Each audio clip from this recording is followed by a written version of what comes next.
Okay, this is where we left off. We got our character. This is the second example where we're going to work with a rather complicated eye shape compared to the one we had in the last lesson. So like the last lesson, let's go ahead and pre-compose everything that's not related to the eyes. I'm going to move these down here. Select everything that's not related to the eyes and just pre-compose them. Call it others. We're going to come back for this others and other lessons, so those are necessary. What we want to do now is to first get both of the creases upwards and then lock them in place. Then what we want to do is to align the pupil with the other pupil, the white with the other white. The eyebrows, let's also bring them above the pupil. So crease, locked, eyebrows, not locked, but above all the other things. Now let's grab all four. So pupil, pupil, white, white, right click, create shapes from vector layer. Then we can go ahead and delete the Adobe Illustrator versions, the vector files. Now we just have shape outlines. All right. So let's click away, zoom in on the face because that's where we're going to be working a lot with. So on the pupil, let's go ahead and get an effect called Set Matte. Put the Set Matte on the right pupil and the left pupil. So take matte from layer. If this is the left pupil, we need to take matte from the left white outline.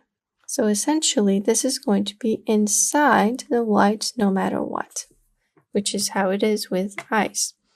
Let's go on the right and also take matte from layer. Instead of right eye pupil outlines, go to right eye white outlines. And now these are just going to be inside the layer, inside the white layer. Close that. We're going to get the right pupil and the left pupil. Both of them are selected. Hit P so they move at the same time. Turn on the stopwatch. We're selecting both so they move at the same time. We can then move them slowly, either upwards or downwards, and they're going to be moving together. So I'm going to actually go for a simple left and right. So it's going left and it's going right. We can move this here so it's not that fast. Let's go ahead and have a preview. It goes right, then it goes left. He's looking that way. I think it went 2 out. So let's first speed it up and then just bring it to the point where we can see the right iris in the eye white. And yeah, so this is how it works. We're just going to create some simple movements for our character. Then we're going to select everything F9. And then we're just going to have a really simple eye movement for our character. Just like that. So they move at the same time. This is the simple eye movement. It's looking like that. All right, so we have the eye movement. We can copy this and paste it a couple of times. So just select this set, paste it. Let's go for 10 seconds. Then keep your indicator there, paste it there. So it's just going to be moving around for 10 seconds exactly. Like so. The character is a little creepy, but that's just the illustration. Let's hit M on the pupil. We're done with the pupil, and now we're going to use the same blinking effect that we did onto this guy. I'm actually going to delete the crease. I'm going to see how it looks without the crease. Actually, no, it needs the crease. So let's go ahead and make the rectangle we did last time. Get the rectangle and make one as long as the eye, but don't touch the eye surface. Also, let's hit R on our shape and move it in the right position. Let's hit position and just quickly move it down so we can see if we rotate it enough. Hit R again.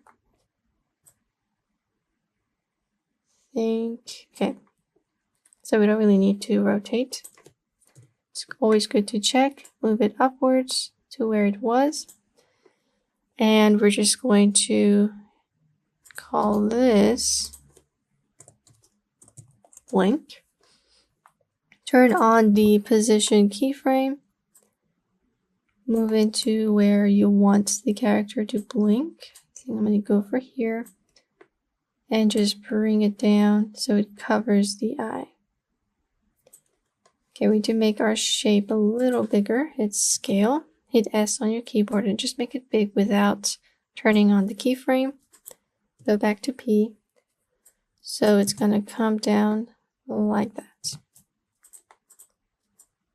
Hit F9 and then we definitely need to bring it back up so he's not just closing his eyes. There we are. So play that back, check the speed and the position. I'm going to slow this down a bit. Copy these and just go for another blink session here.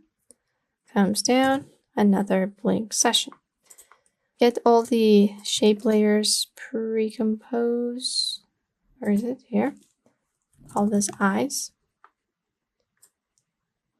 So now we can go ahead and just change the track matte to alpha inverted. Bring the eyes above everything. Alpha inverted at blink. So we have that.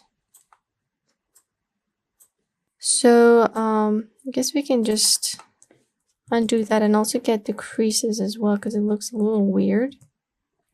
Go to the point where, there we are. Unlock those and just pre-comp the crease as well. Call this eyes. So that's that. And now we can do the inverted matte and the crease is going to be gone with it, which is just how eyes work. Play this back. He blinks like so.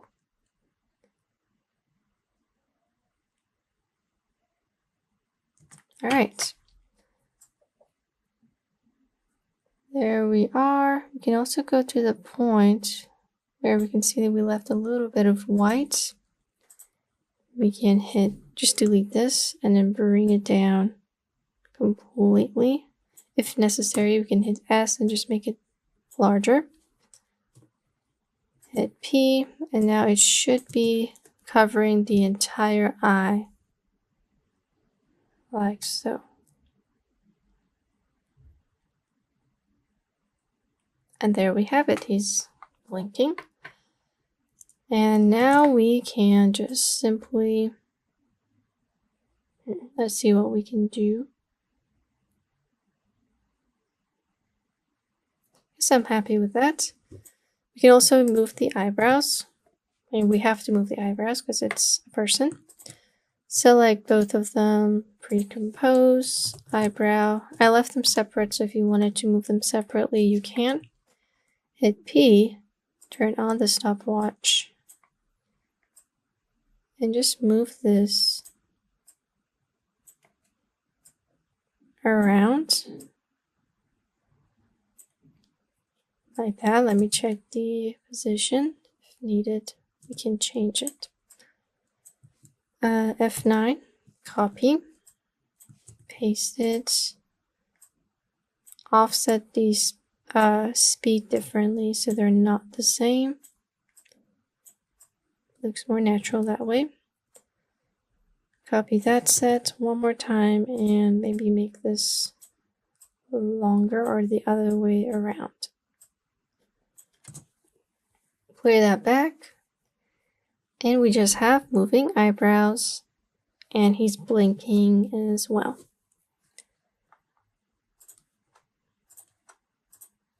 Let's have a look at it from afar. And our character is brought to life. Instead of a flat image, we have eye movement. Okay, so this was how the eye movements work. This is the basic version. Like we said, in the next lessons, we're going to look at expressions that requires these techniques, but also it's going to be combined with other things. So for example, if the person is sad, we need to kind of bend the eyebrows. If the person is crying, we need to add tears to the eye whites. And those are just going to be a little bit more advanced than this. And this is it for the eye movement basics. In the next lessons, we're going to look at the other parts of the body and how we can move them to make our character look realistic and alive. So I'll see you guys in the next lesson.